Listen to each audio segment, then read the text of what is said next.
guys, isa naman pong video ang ating itatampok ngayong araw na ito. At ito ay ang fantasy board dito sa Lemery, Batangas. Ito'y sumadya lang ako nung nakaraan. Tagang binidyoan ko talaga siya kasi ako'y natutuwa pa rin sa mga castle na figura na yan ng fantasy board. So, piniplex ko lang to. Ito yung mga karugtong ng aking video nung nakaraan. Kaya gusto kong itampok ulit ngayon.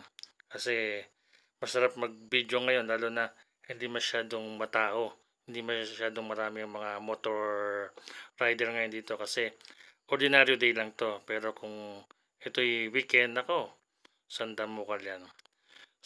So guys, nandito tayo ngayon sa kalsada ng Jokno Highway na papunta tayo ng Tagaytay doon sa may Nasugbu Tagaytay Highway naman. Palabas po ito, no? So tara, samahan nyo ko, bagtasin natin ng kalsadang to. Palabas, papuntang boundary ng Nasugbu at ng Tagaytay. Let's go!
So, kung makikita nyo, di ba, pasigsag-sigsag. Pero safe siya kasi maganda naman ang daan dito. lalo na't hindi masyadong crowded ngayon. Napakalamig ng diada natin kahit medyo maaraw siya, kasi nga nandito na tayo sa malapit sa Tagaytay. Ayan, kita nyo yung right side niyan, Tagaytay yan. Diyan may kita, kaya dito sa part na to medyo sadyang malamig. Kaya kung kayo ipupunta dito, syempre konting ingat, kasi lalo na hindi nyo kabisadong kalsada, kagaya niya may mga sirang daanan, lalo na sa gabi, ingat sa pagdadrive. Yan yung mga piniplex natin para kahit paano maging aware po kayo kung sakaling bigla kayong bibisita rito nang hindi inaasahan. At least may kita nyo itong mga daanan na to. Pero pinaka the best mag-ride dito, kung kayo pupunta naman dito sa lugar na to, maganda yung paumaga, madaling araw to pabukang liwayway, kasi na ramdam nyo yung lamig tsaka yung ganda ng lugar. Yan yung medyo advice ko, kasi talagang may enjoy nyo po ang pagdaan sa lugar na to. Pero medyo nakakapagod minsan, pero sa isang banda maaliw kayo, lalo na pag rider talaga kayo at hinahanap mo medyo yung mahababang biyahe. Yun ang gawin nyo madaling araw, para at least kung pagdating ng mga pandang alas 8, medyo coffee break na, then pag inabot ng tanghali, medyo lunch na, diga? Yun ang pinaka the best. So tara guys, diretso natin ang pagbibideo natin dito. Let's go!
malapit na tayo sa pinaka-crossing, sa pinaka-boundary ng lugar na to.